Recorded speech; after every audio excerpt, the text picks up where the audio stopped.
So guys మనోడైతే రోజు torture పెడతాడు water పోదాం అని ఇక వెనకాల కూర్చున్నాడు. ఇక రోజు ఫిల్టర్ నీళ్ళు అని ఒక్క రోజులో ఒక డబ్బా అయిపోగొడతారు గైస్ వీళ్ళు. నాకైతే నెత్తి ఖరాబ్ అవుతుంది. ఇక నైట్ పూట బండి మీద అయితే వచ్చిన గైస్. ఇక మొత్తం చీకటే. ఇక వాటర్ దానికి అయితే వెళ్ళాలి గైస్. అక్కడ పోయినాక అయితే వీడియో చూపిస్తా. చలో గైస్.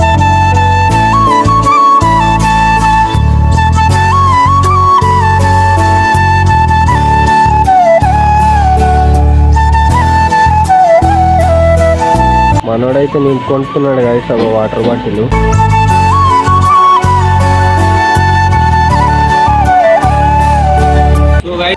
ఫిల్టర్ నీళ్ళు అంటారు. ఇక నన్ను లేప పెడతారు. ఇక ఫిల్టర్ నీళ్ళు ఏమో గానీ నన్ను లేప పెడతారు. ఇక వీడు చక్కగా ఎంటొచ్చి కూర్చుంటాడు ఇడ. అంతే వీడు ఏం చేయడు వీడు పని. ఇక్కడ చూడరా అరే ఏం చేయడు మళ్ళా నవ్వుతాడు మీదికి. ఇగో మళ్ళీ నీళ్ళు పడాలని ఇక నా సైడ్ చేస్తాడు గైస్. ఇక నీళ్ళు మొత్తం నా బుద్ధ కిందికి వచ్చేస్తాయి. వీడిగా ఎట్లా నవ్వుతున్నాడు చూడండి.